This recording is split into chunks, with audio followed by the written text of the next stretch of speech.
Le thème de notre conférence est la prière et la foi pour les exploits. Amen.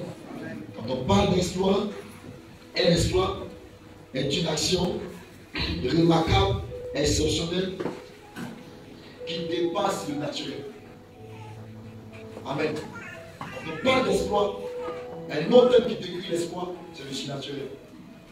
Une personne dont sa vie fut marquée par des exploits, c'est la personne de Samson. Samson n'était pas aussi grand de taille. Samson n'était pas aussi mature. La grâce de Samson, Samson avait l'onction pour la force. Et n'oublie pas, il y a une onction pour toutes choses. Il y a une onction pour toutes choses. Rien ne se fait dans la maison de Dieu sans onction. Rien. Rien ne se fait. Même arranger les chaises, ça fait une onction. Tout c'est ça. Ça peut sembler banal. Rien ne se fait dans la maison de Dieu sans une onction. Filmer des mains une onction. Quand tu suis les éditeurs, il y a des choses que le Seigneur les amène à filmer. Si vous prenez un témoignage, ça va que dans la main de Dieu, rien ne se fait sans onction. Chanter, il faut une onction. Exhorter, il faut une onction. Prêcher, il faut une onction. Évangéliser, où est l'évangéliste? Travail. Aujourd'hui, nous avons laissé l'onction pour les pasteurs. L'onction, c'est pour tout le monde. Les enfants, les jeunes hommes, les pasteurs, chacun de nous. Regarde, quand on vient à l'église, on se chauffe pendant 30 minutes. Mais quand chacun de nous est chaud, quand on vient dedans, boum, il y a une explosion. Amen. Hier, nous avons entamé notre conférence avec la prière. Aujourd'hui, je vais parler de la foi. Et demain, je vais revenir encore sur la prière. Amen. Quand nous lisons Marc 16, verset 17 à 18,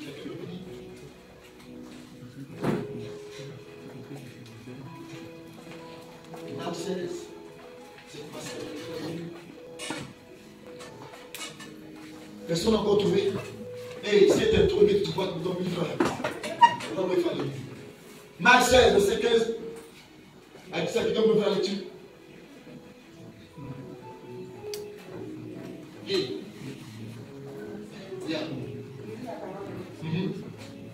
Puis il a dit. C'est dans les yeux. Voici les miracles qui accompagneront ceux qui auront cru. Voici les miracles qui accompagneront ceux qui auront cru.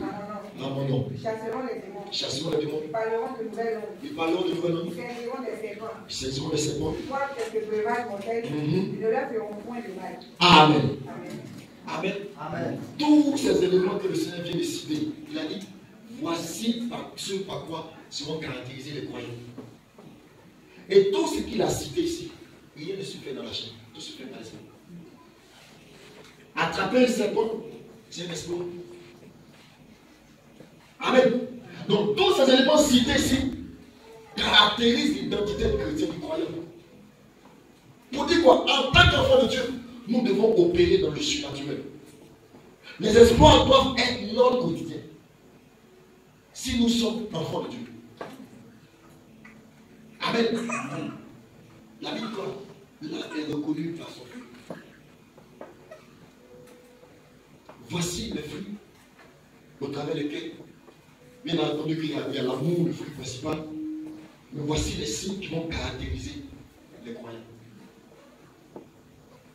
Ils vont parler d'autres langues, ils vont attraper les serpents.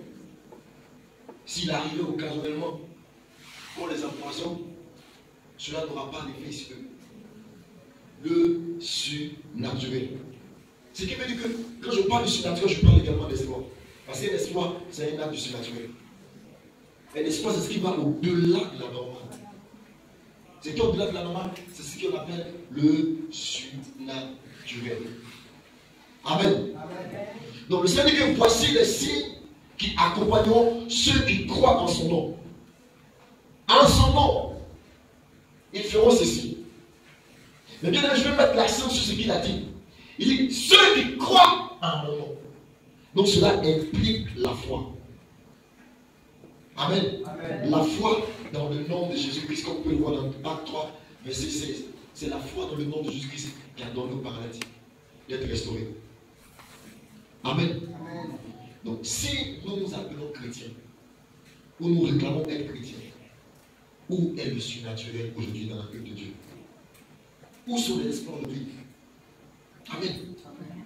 Il y a un prophète qui fait mal à bien ici. Nous disons Jacob. Non, c'est pas bon, c'est pas mis, c'est l'autre. Je lui ai dit, hey, je ne suis pas aussi immature et irresponsable. Si c'est un faux prophète que le corps de Christ produit, c'est un vrai prophète. Honte à nous! Il est seul dans son corps, c'est un faux. Mais le corps de Christ ne peut pas produire un vrai prophète pour qu'on le voie, qu'on le suive. C'est mon bouche. Le monde ne reconnaît que ceux qui portent du feu. J'étais au Bénin, il y a une femme là-bas qu'on appelle Parfaite de Manami. Elle seule, elle gagne plus de monde que tout le corps de Christ au Bénin. Et puis c'est qu'on a fait payer 1000 francs qui n'ont pas dans ce stade. Tous les autres dieux se réussissent pour la personne de Dieu. Il a pleuré, Seigneur, pardon. Dieu a dit changer. La Bible dit, il est le même hier, aujourd'hui et éternellement. Il dit, je suis l'éternel, je ne change pas. Nous nous réclamons chrétiens, croyants, mais le surnaturel a disparu de l'église. Quelle est la dernière fois un cadavre est ressuscité? Le ciel m'en est témoin. Il y a prié pour quelqu'un au téléphone, la fin est arrivée. Mais qui c'est? C'est le vite. Nom de Dieu. Récemment, il y a eu un quiproquo, on dit tel pasteur, le premier quoi, elle a prié pour quelqu'un, c'est fake. Ce qui m'a choqué, c'est que c'est les chrétiens qui m'ont fait. Je peux vous choquer. Est-ce que vous savez que ressusciter un mort, c'est la chose la plus facile pour Dieu que de sauver une personne? Vous savez, ressusciter un mort, c'est plus facile pour Dieu que de sauver une âme. Lève-toi! Dieu n'a pas donné sa foi. Dieu n'a pas donné sa volonté. Mais pour te sauver, pour me sauver, on doit décider. Ce n'est plus notre volonté. Mais Jésus qui s'est dit, quand je l'ai vu, est-ce que je trouve un quoi? Le problème de l'Église, c'est la foi. Est-ce que la foi est encore d'actualité? Combien on a foi ici ce soir? Combien croient que demain, une bonne nouvelle va l'annoncer? Combien croient que dans les 3 mois, ils seront millionnaires? Combien croient que dans les 6 mois, ils seront millionnaires? C'est l'évangile de foi que nous prêchons. On ne trouve plus la foi dans l'église. La foi a disparu. C'est pourquoi l'église est malade. On n'enseigne plus sur la foi. On ne prêche plus sur la foi. Les chrétiens ont peur d'exprimer leur foi. Et ça fait que l'église est malade. Amen. Pourquoi est-ce que aujourd'hui l'église est un peu bancale? Amen. Premièrement, nous sommes devenus trop familiers avec Dieu.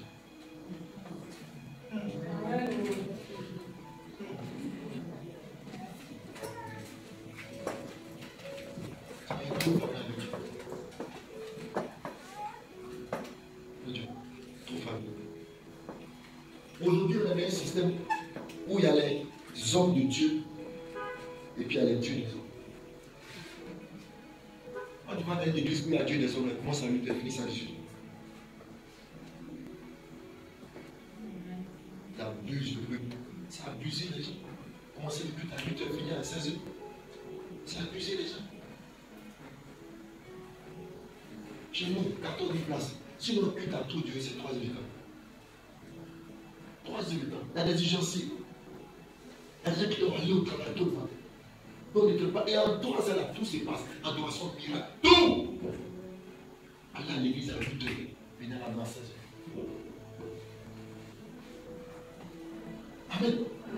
Donc, dans telles églises, on n'enseigne pas la foi. Notre rôle, en tant que serviteur de Dieu, c'est de vous amener à la rencontre du Sauveur. Nous ne sommes pas les médiateurs. Notre premier rôle, c'est de donner avoir une rencontre intime avec le Seigneur. Donc aujourd'hui, on ne voit plus de lumière parce que nous sommes devenus trop familiers à Dieu. Deuxième raison, le doute et l'incrédulité. Amen. Nous prions, mais nous n'espérons pas ce que nous demandons. Amen. Je vous donne un exemple. Acte 12. Lorsque Pierre est emprisonné. Quand on devient dit que Pierre l'apôtre, personne n'a cru. C'est le problème de beaucoup de chrétiens. Ils prient, mais ils disent Satan. Ils prient dans la volée. Et ils Pierre l'apôtre. Je suis que ça va chez toi. Alors qu'ils sont prier pour qu'on ait Pierre. Maintenant, on dit Pierre là, il demande à vous si ça va chez lui. C'est comment beaucoup de chrétiens ont perdu la bénédiction. Quand la bénédiction est venue, ils n'ont pas laissé. Ils ont été priés pour qu'on libère Pierre. On vient vous dire que Pierre là. On dit non, c'est pas bien. Tu pries, mais tu ne respectes pas toi. Et beaucoup de chrétiens, j'ai été là-bas. Tu peux te débarrasser. Si Dieu veut se décarter. La foi ne peut pas comme ça. Si Dieu veut décarter, non. La vie de la foi, c'est le même. Il est le répugnateur de notre foi.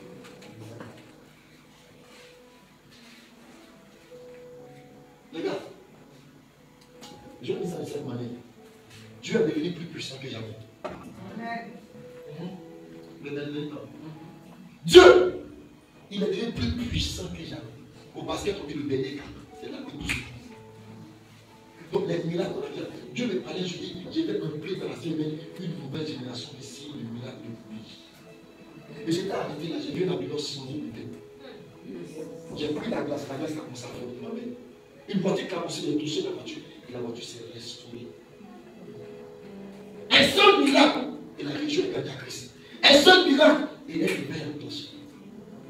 Mais ça demande quoi?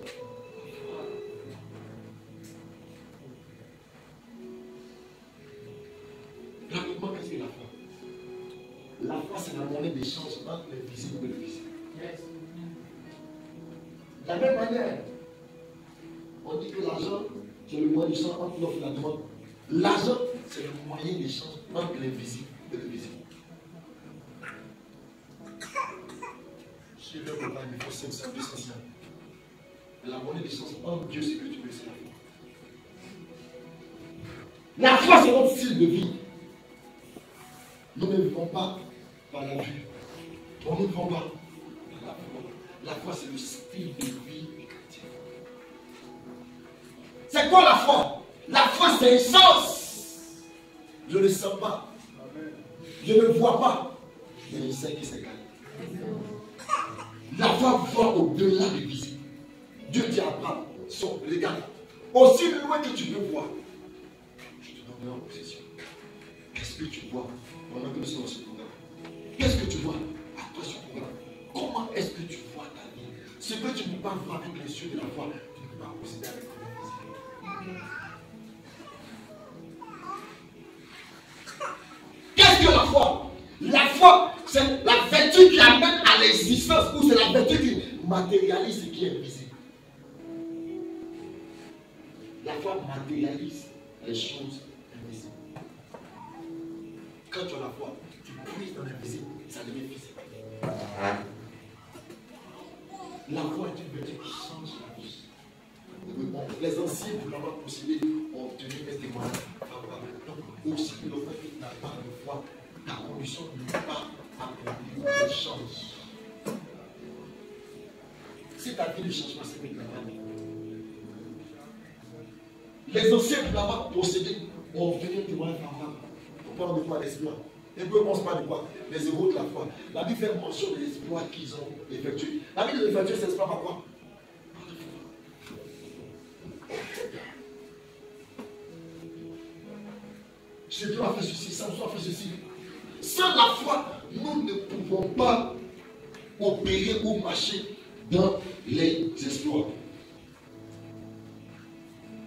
Comme mon père aime le dit, la foi c'est croire que Dieu fera ce qu'il a dit qu'il fera et agir en fonction. Crois ce que Dieu a dit qu'il fera et agir en fonction. Aussi longtemps que tu n'as pas de foi, tu n'as pas de Dieu. Ce qui attire ou ce qui fait de Dieu ce qu'il est, c'est la portion de foi de Dieu. Ta foi rend Dieu actif ou non actif. Ta foi le rend puissant ou pas. Amen. Mais également, il faut que vous compreniez quelque chose. Il n'y a pas de foi sans déclaration. Ce que tu crois, tu confesses. Ce que tu confesses, c'est parce que tu le crois. C'est parce que nous avons cru que nous avons déclaré. C'est pas la vérité, tu crois. Le Seigneur, tu crois dans ton cœur, que tu confesses, tu seras sauvé. Il n'y a pas de foi sans confession. Alléluia. Alléluia. Alléluia. Amen. La foi, c'est le langage de toute possibilité. Tout est possible à celui qui croit. Il n'y a pas de possibilité avec la foi.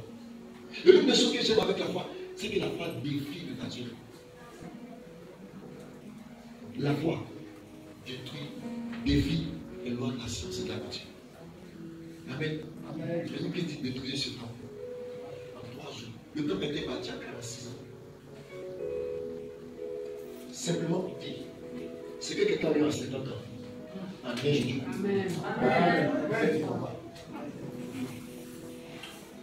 C'est que quelqu'un a eu en 20 ans. En 1 semaine, Dieu peut te donner. Amen. Il y a combien d'exemples dans la Bible? Dans la Bible, il y a une autre dimension de la bénédiction que les gens ne voient pas. On appelle ça la déportation. Dieu te prend dans 0,8 de matin.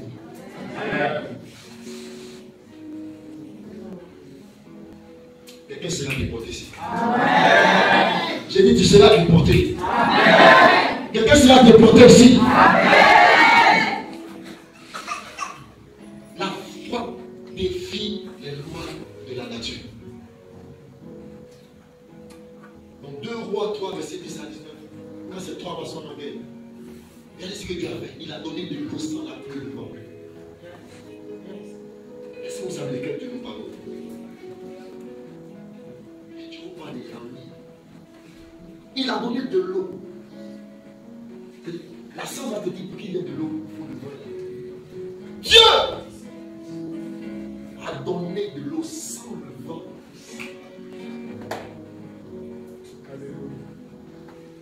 Je crois qu'il sera vous donner. Amen.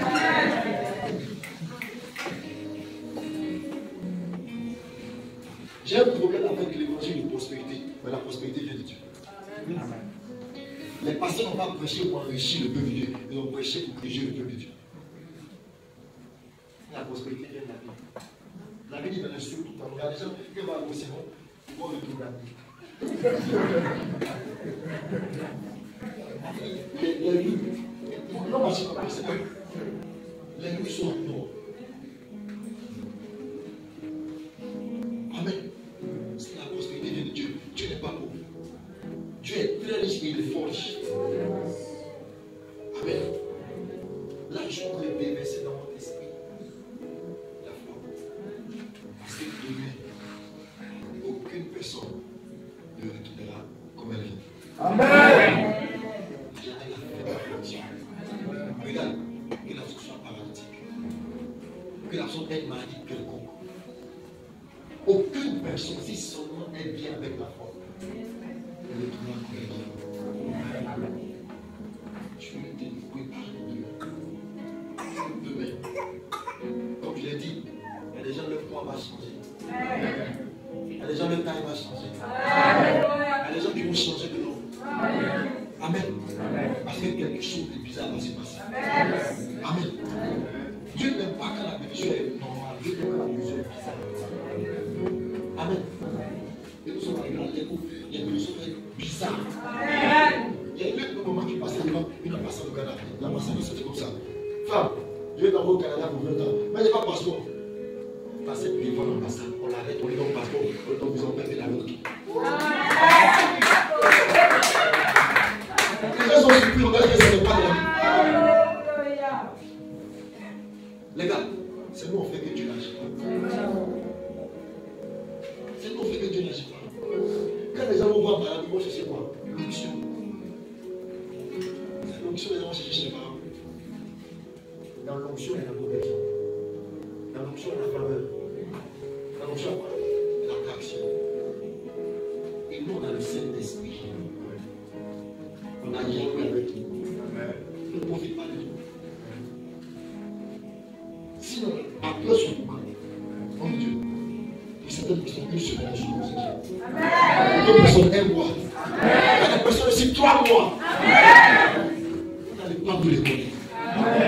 Car je parle dans l'esprit. les choses extraordinaires. J'entends dire chose et bâtis le foi. J'entends, je bâtis le foi. Je voulais aller en feu ce soir, mais ça va passer à gérer mon position. Il est rare de me voir coucher comme ça. Et je suis en train de bâtir le foi. Je suis en train de bâtir le foi. C'est quoi les solutions? Maintenant, je suis en train de bâtir. Et moi, je vois le panier. Quand je vois le ciel, je vois le ciel vertu est déposé dans la vie des gens. La foi pour ton miracle, la foi pour ta percée, la foi pour ton mariage.